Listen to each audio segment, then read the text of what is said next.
Hello and happy Monday, everybody.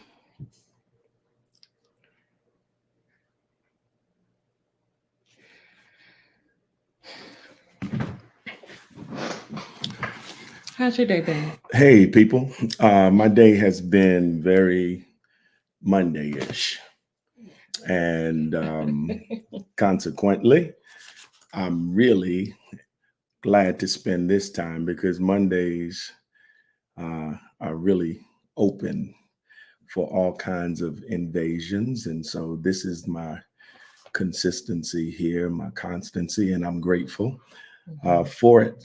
Grateful for each and every one of you, and so glad that you're able to tune in with us once again. That means that grace is abounding in your life in some way, some measure. It may not be all that you want it to be, but thank God it is what it is. And glad about it. So here we are once again on Monday, and we're talking again about navigating differences. This is a such a broad subject matter that we can probably talk about this for much of this calendar year because there's so many different elements that individuals bring into their relationship that causes them to be uniquely themselves. And that when you try to marry it with another person who's uniquely themselves, you create sparks. You know, we always talk about sparks of love, but there can also be sparks from iron sharpening iron, Mhm. right? That's that friction. But we want to be able to understand these differences so that they don't create a negative spark, but that we can um, really enjoy the positive kinds of sparks, Mhm. right? Absolutely. Why are you so sparked by me? A lot of Oh, reasons. let me hear. Tell the people. Tell the people why. Why am I so smart? I Mhm. mean, By I'm talking about differences now. Don't. yeah, yeah, yeah, Okay, yeah, yeah, okay. yeah. I say it all the time. I think you bought the beast mode out of me. I Mm. mean, when I first met you, I was okay. Hmm. I mean, I wasn't chopped liver or anything like that, but you you've always had big goals and visions and dreams, and I always had the confidence, and you brought out my confidence. Yeah, you were incredibly gifted and talented, but you were like that Clark Kent, Hmm.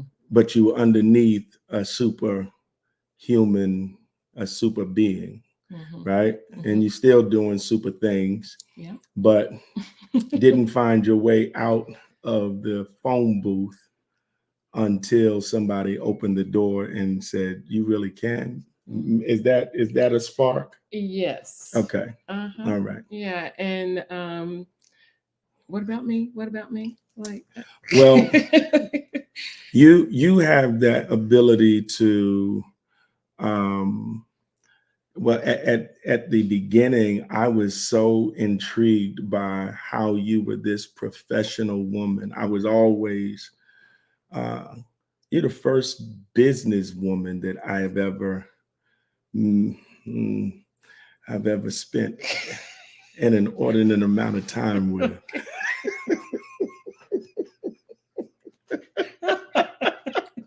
Y'all like the way I said that? Because you're easily to be called out, okay? Because this is social media. You could be called out anyway, but he Y'all. had to clean it up. He had to make sure. But Anyway, we we love those differences, and I mean, honestly, that was a huge element of difference that you brought to me, and therefore you even didn't just walk in that space. You're business minded. You Many people say this about you. You're entrepreneurial, mhm. and uh, and I it's don't know. I mean, I am now, but I don't think I was when no. you I met think you me. were. I I think mean, you I were had the very gifts business and the skills in me, but I right. didn't have the confidence. I would have never, I don't think I would have ever done it if I, you hadn't. yeah, but that's exactly what I'm saying. I'm Yeah, not saying okay. that it was something that was overflowing in you. It Hmm. was there, Hmm. and it was attractive. It was attractive. It was very attractive. And I love that about you. Mhm. Okay. And he loves it about me until even today, until I rub up against you. Well, Mhm. I really do like it when you rub up against me, but Okay, I let's go. mean, I'm a, I don't think you want to say that I don't like it, and when you rub like because I do. yeah. Okay. Yeah. All right. Mhm. All right. So What are we talking about we're tonight? talking about differences, navigating differences of perspective, and this is differences really from the gender side of things. Mhm. And you know, I realize that uh, we have different types of relationships today that are that are more mainstream. Where I'm talking about where same-sex relationships. But what I find is it always interesting is that each relationship, regardless of its type, somebody assumes a role that is a male, Yeah. and somebody assumes a role that is more traditionally consistent with the female role. Mhm. Isn't that true? I think so. Yeah. And, Absolutely. and so there's a lot to be said about that in terms of bringing two lives together Hmm. and appreciating the distinctives that are coming to the table in whatever context you are considering. That's undeniable. And so we've been talking a whole lot about women Hmm. and the female perspective of how life goes. Is it my turn yet? It's your turn. Glory to God. I didn't think we would ever get So if where. you just hush for a second. Yeah. If you missed the past 2 weeks, we talked about some differences for women. Mhm. What specifically makes um, women different from men? We Mhm. talked about a lot of those. So Mhm. tonight is his turn to talk about how you all are so uniquely different. A couple of weeks ago, the Kentucky Derby was held. And if you got a chance to watch it, people watch it for different reasons. I'm pointing to the fact of how they come out of the gate. We getting ready to come out of the gate tonight. Oh, okay. Yeah, the Okay. first one. Okay.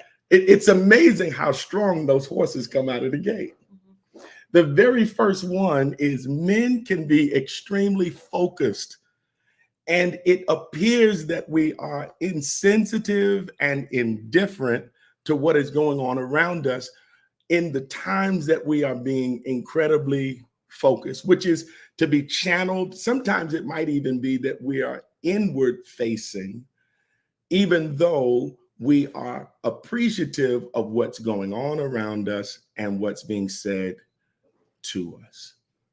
And so they come across as being unable to feel or to be or to be sensitive to relationships. And I believe that that is a misnomer. Wait a minute. We didn't talk about misnomers with the women. We just talked about I own the stuff. Just own it. We're owning things today. Wait a minute, I'm confused. I didn't rebut everything we talked about for women. I A owned it. rebuttal is a response. What is the rebuttal? Where's the rebuttal? I This is initiated the comment. You can't call my initiated comment a rebuttal. Is that logical? somebody help me. No, nobody Somebody help help. me. No, No. nobody help. Because this you can't help. You call this a rebuttal. You didn't start the conversation. Okay. How can it be a rebuttal if you didn't start Well, the you say conversation? this men tend to be this way, but just state the facts, Jack, not your opinion. Ooh, ooh. Okay, go ahead. Say it over. Well, that's a fact. We're not insensitive. We're not incapable of being aware of what's going on. At the same time, there's a need to appreciate that we are focused. And here's the interesting thing why that's so important. Because women claim the capacity of multitasking as though it is a grace that is solely feminine. And I don't believe that that is true, but you also need to appreciate that we will tend to be focused and choose not to be spread in 10 different directions all at the same time. The tendency to be focused. Why are you chuckling? Okay, we I didn't laugh when you shared your truths. Because I owned. What is not being owned? Okay, go ahead. You wanted to speak on it. Oh, go ahead. You wanted to speak on it. I'm gonna let you share.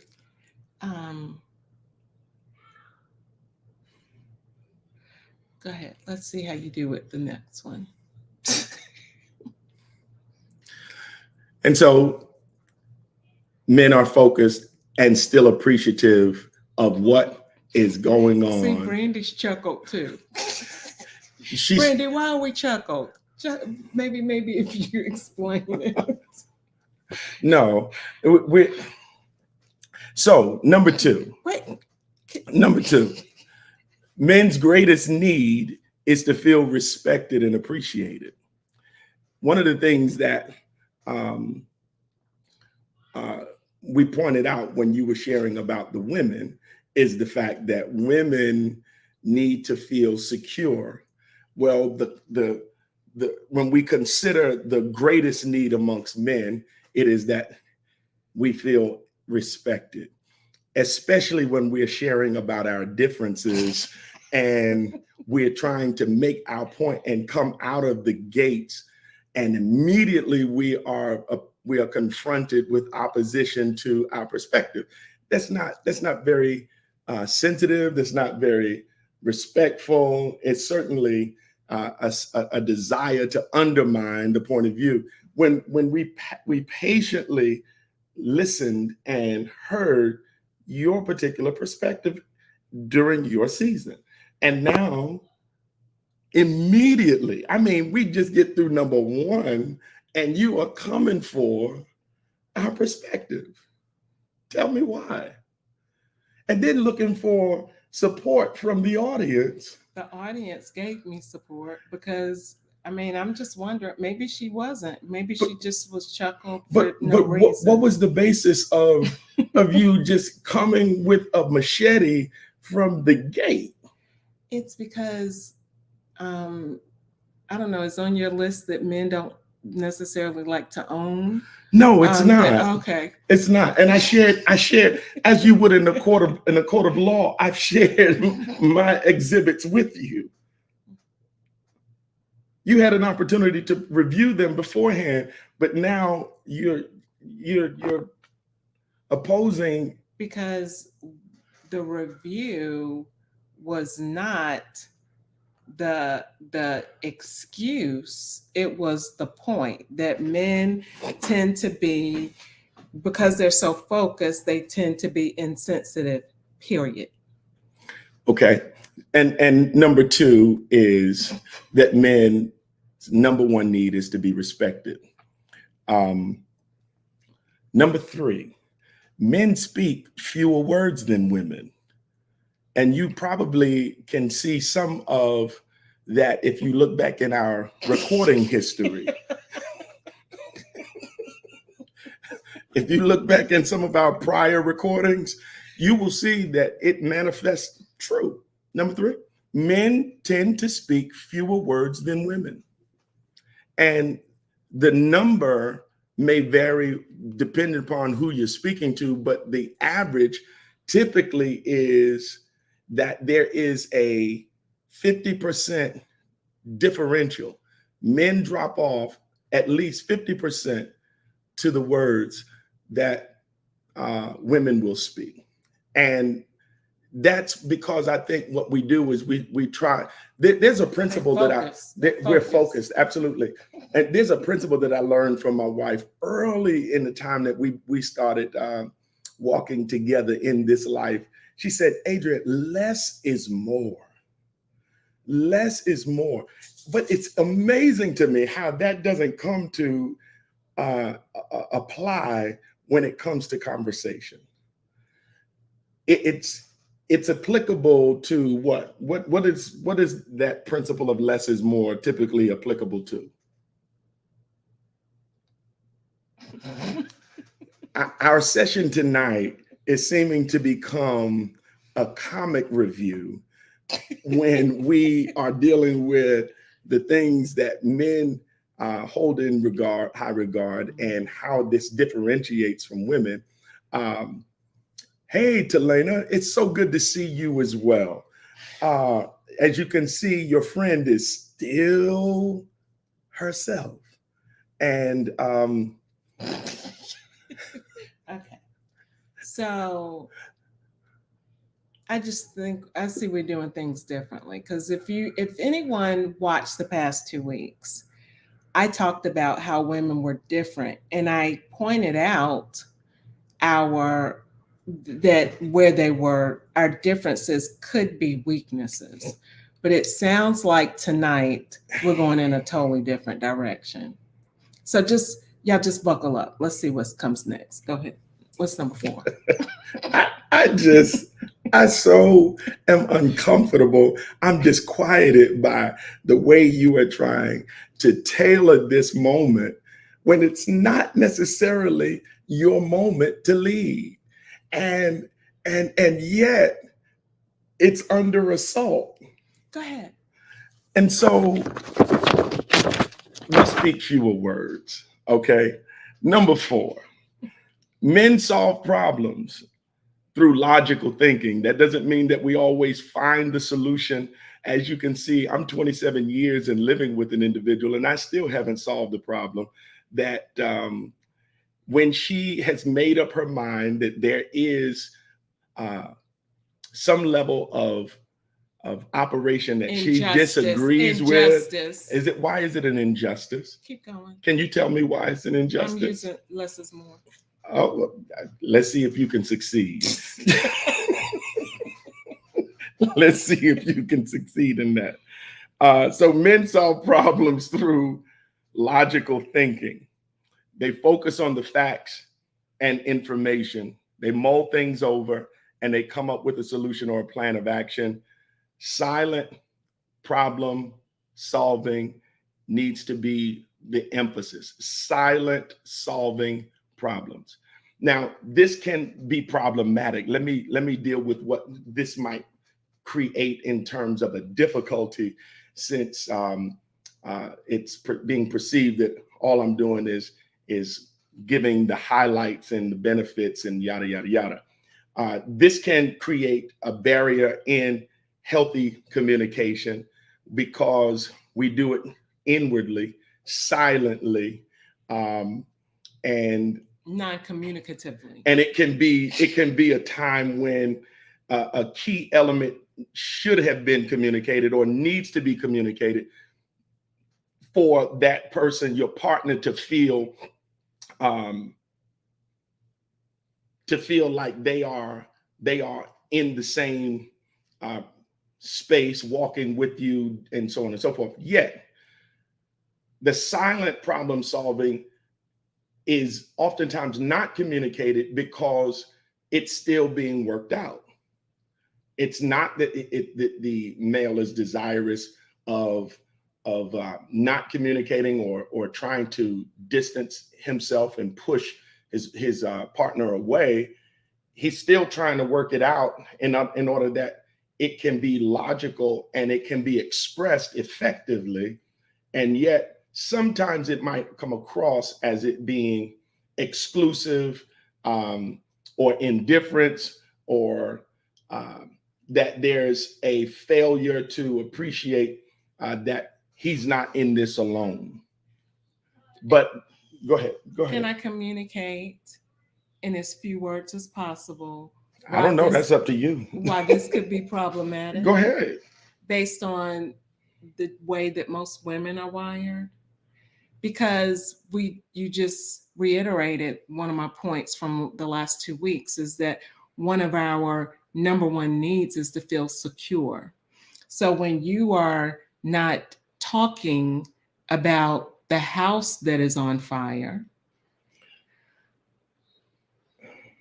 so you're creating a scenario where there is a fire, which is an urgency and a crisis. Right. That's not always the situation that's before a family. I know, but it could feel like if things are,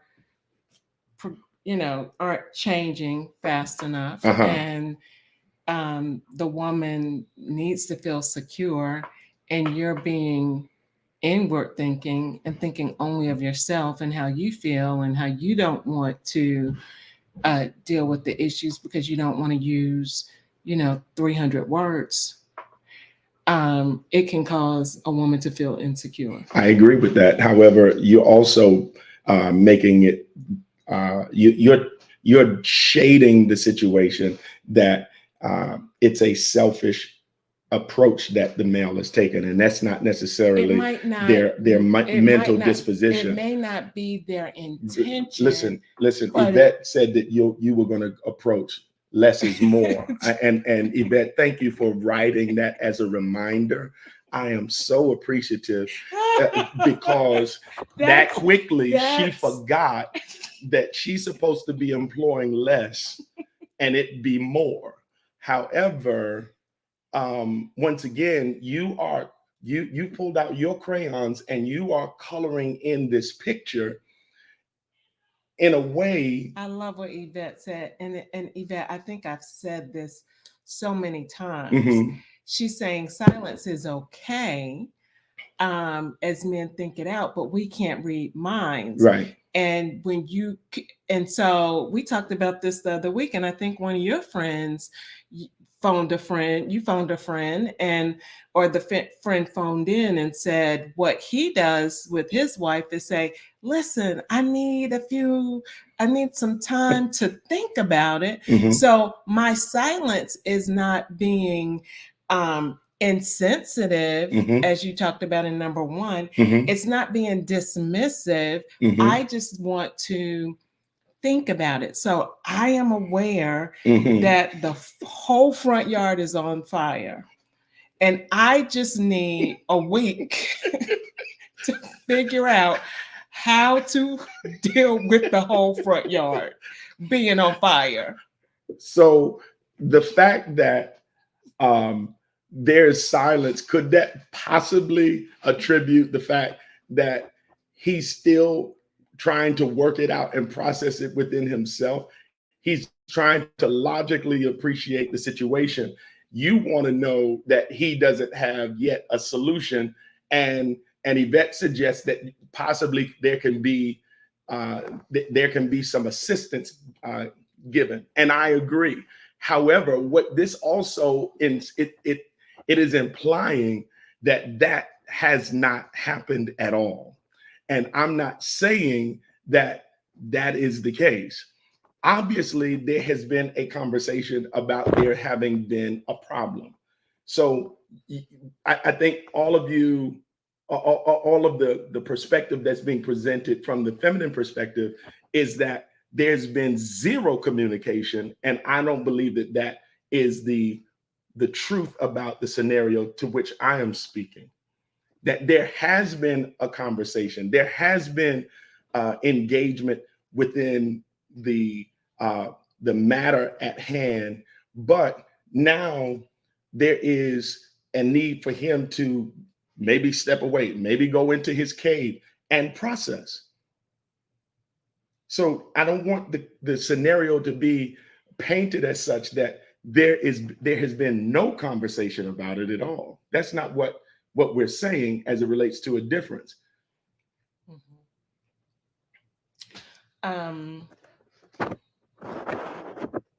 I love that Yvette is clarifying that she sent that less is more as soon as you said it. But see, I think is that on your list, that men tend to see and hear what they want to hear No, it's not on my Oh, okay, list. okay. No, It's because this was probably written by an arbitrary writer and not a slanted, jaded mind. Like I believe is sitting near. No, that's not a part of it. We have another comment okay. here. Brandy says that my husband and I are opposite communicators.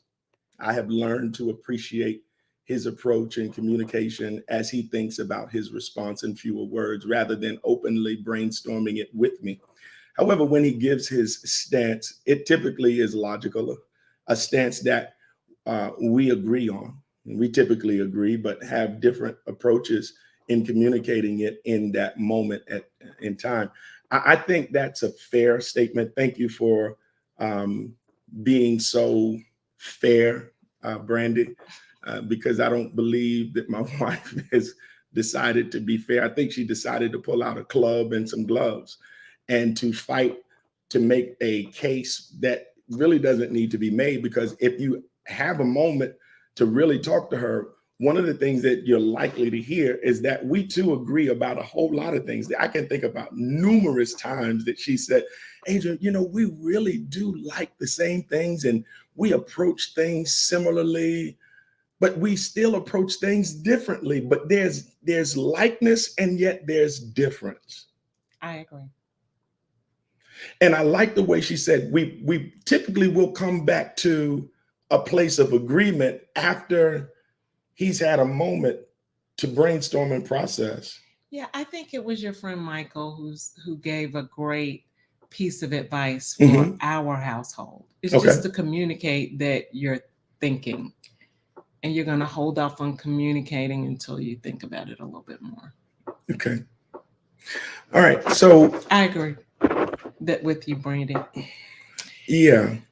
Okay. So the last element that we're going to share tonight, from my perspective, and then I'm just going to be quiet and listen to wisdom personified, is men find their identity through their job and accomplishments. And once again, I want to offer that this is a very broad stroke generalization, as are many of the things that we might speak to. We understand that there are outliers, that there are differences that can be found. But in general, men are really identifying by their vocation. And I don't think that that's unique to men alone. I think that's humanity in many ways, but I think men can find it as a source of feeling accomplished, feeling good about themselves, and so when their vocation, their job becomes is lost, you'll find that many times men will feel lost because they have wrapped their fullness of their being around that particular vocation. That's a great point. Yeah, it is. And their accomplishments, like if they were the quarterback and they won a few championships, or like any sport, like they just, when their playing days are over, or if they get hurt. Yes. When they're athletes. And I'm not just saying it because you were an athlete, but it's I don't want you to think it's just, but that's about their job too. But I mean, yeah, it's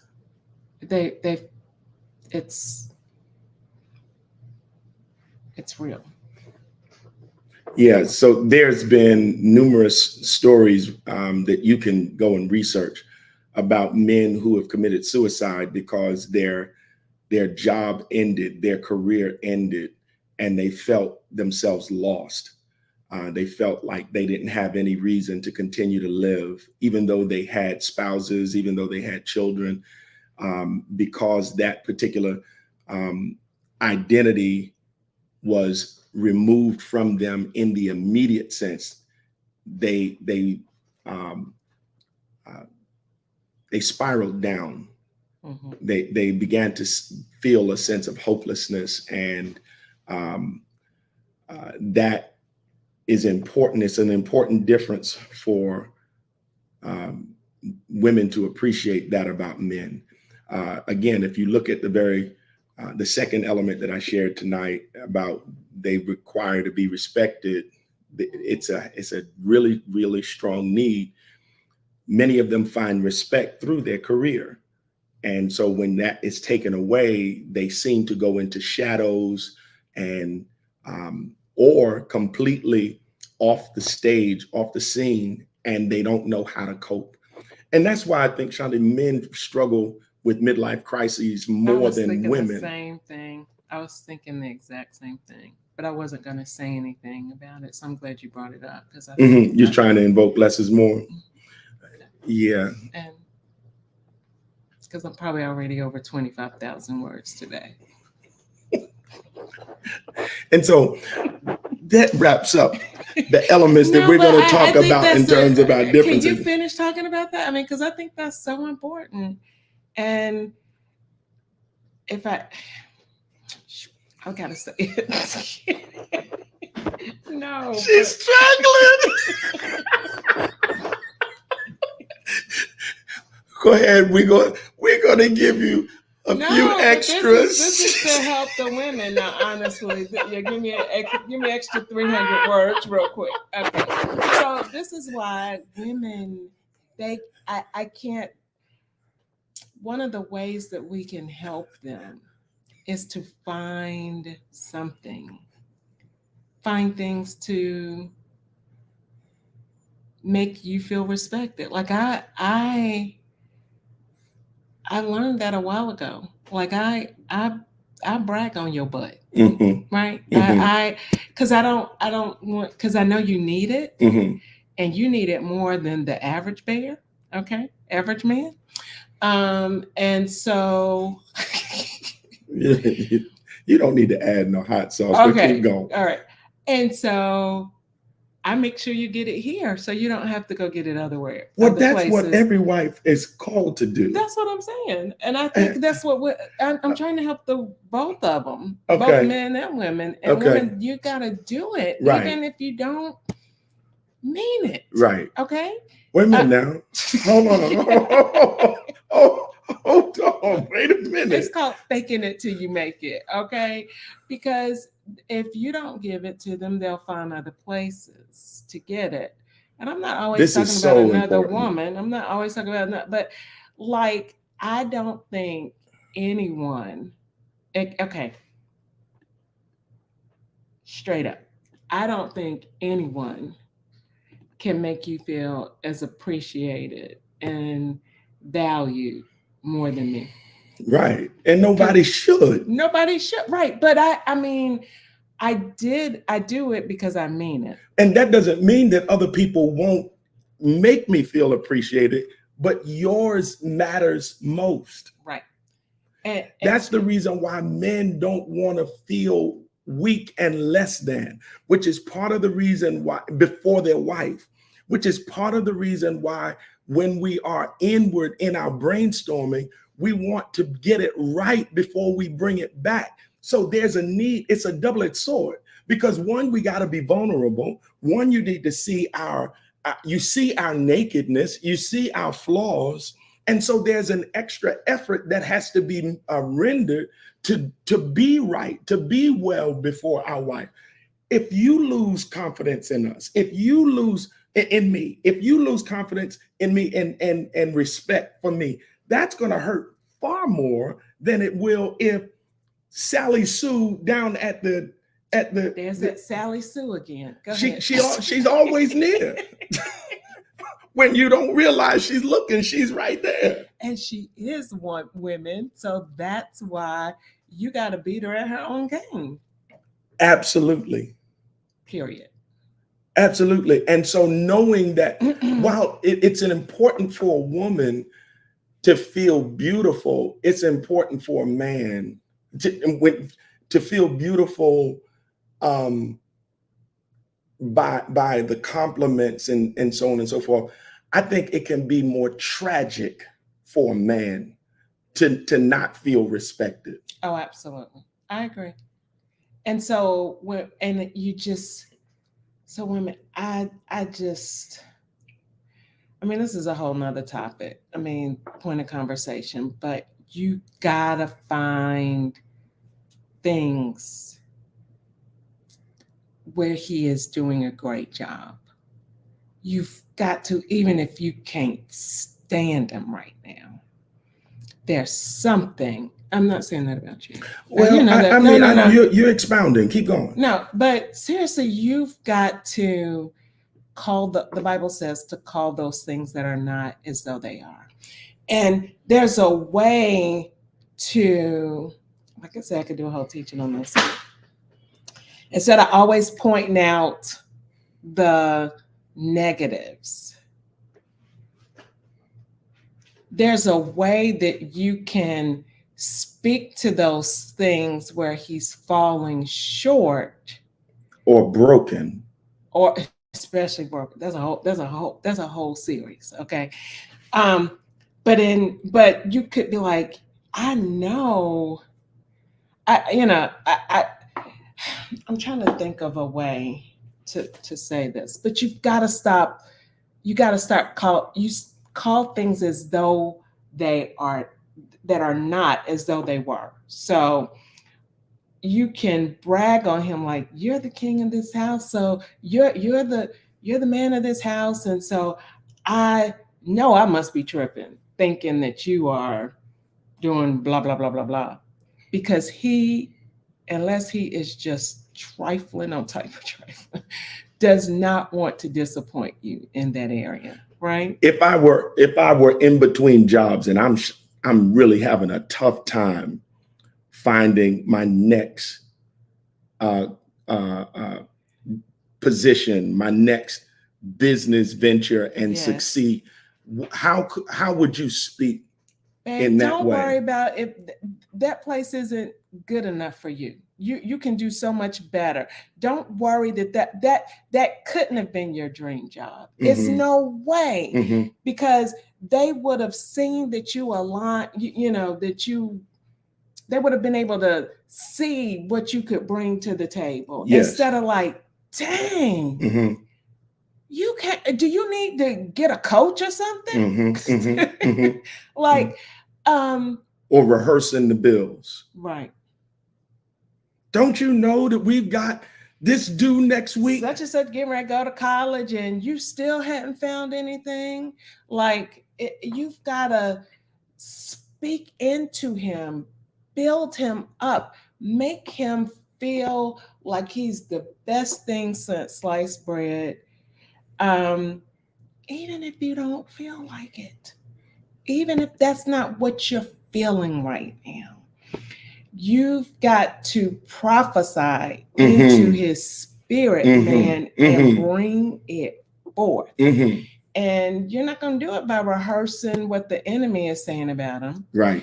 And so next time the enemy tries to tell you, well, he's this and he's that, you be diligent and intentional to go find what God said, and you agree with God and not with the devil, because that's what the enemy wants us to do, to accuse and to partner with the devil. And that's what we do a lot of times. And women, and I know we're talking about men tonight, but women, we got to be careful with those words, because you got 12,500 more chances to get it wrong because we're so verbose. Right? Yeah, yeah, and that's the thing. And men are traditionally speaking the ones who going out and fighting, right? Mm-hmm. Not to say that women are not going out bossing. I get it, but I think men that's worth their steel, if they're carrying steel, are wanting to be out there defending providing. They're wanting to be more in order that their family may be more, right? And when you lose, society has a way of stripping you and stripping you down to the bone. And one of the things that your home is supposed to be is a haven of rest and sanctuary of recovery, right? And when that recovery is impeded because of a tongue lashing, like my wife said, you all have the capacity to speak far more than men, which is a challenge. It can set you up to be hurtful and harmful when that may not necessarily be your desire and certainly not your intent. I love what Rose said, and I know we have to end this now, but she said you got to bring out his papa Hmm. Hmm. and be his number one supporter. I love that, but we do. Yeah. And I when I learned, that was a shift I made about 20, 23, 24 years ago. I stopped telling him, I stopped agreeing with the devil out loud. And I started looking to what God said and prophesied into him. And as a preacher, one of the things that blesses me exceedingly is when my wife stands up or when my wife raises her hand in affirmation of a particular spoken word. And it was our then oldest member of our church, Mother Cleo Surgeon, who gave me a word of wisdom. She said, "You know why I come to this church, and why I'm still here, and why I tell my family that they need to come and sit at the table and eat with me?" I said, "No, ma'am." She said, "It's because I see your wife eating at the table. If your wife didn't want to eat at your table, then I would second guess whether I needed to pick a fork up myself." Right. And that thing stuck with me. She's gone on to glory almost 10 years now. And yet and still her words continue to loom large in my mind because she's speaking true. And she spoke true. And that is the power of a woman's words. That's the power of a woman's influence. That's the power of a woman's touch. There are times that she just comes and touches me. That's why I said at the beginning of this session, don't say that you don't want, when you rub up against me. I like when you rub up against me, right? Even in times when she's speaking a difficult word, it's good when she does it while rubbing my head and stuff like that, right? Because think about Samson and Delilah. She was asking him to give her tough information, but while she touched him, right? She touched him. His defense, his warrior was totally removed because she was touching him. She was encouraging him even at the same time of sabotaging him. Now, my wife just said, now that's a word. Now, don't be a conniver. Right. Don't mishandle this particular gift, this grace. Come on. Use it wisely. Because again, a man needs to be affirmed. You can touch him with your words. You can touch him with your hands. You can touch him with your lips, and he does not have the capacity to say no the same way he would if you were standing there with your fist balled and trying to stand up against him. It's two different scenarios. You're going to get two different men. you're going to get two different men. Mm-hmm. And so I hope that whoever hears this now and later Mm-hmm. will be incredibly affirmed with wisdom from a 93-year-old down to us, that it's applicable and it leaves you better because you've heard it. So it's time for us to wrap this up. We've enjoyed this. Thank you for the engagement. Thank you for your feedback. Even though you were supporting the sister girls, that's okay. I think your feedback was valuable and it certainly was appreciated. Mm-hmm. But absolutely, tonight we were supposed to talk about men. Okay, for all of the sister club. Well, it's the women again who's showing up. No, you need to invite some men to come and get on your side, because we gonna pull for the home team. I know you We're will. gonna pull for the But home I team. appreciate it. Yeah. I am so grateful for each and every one of you. Thank you so much. Yes. And thank you for and yeah, we're good. We really are. We just get the we totally are. I'm ready for her to rub up against me. God bless y'all. Have a good night.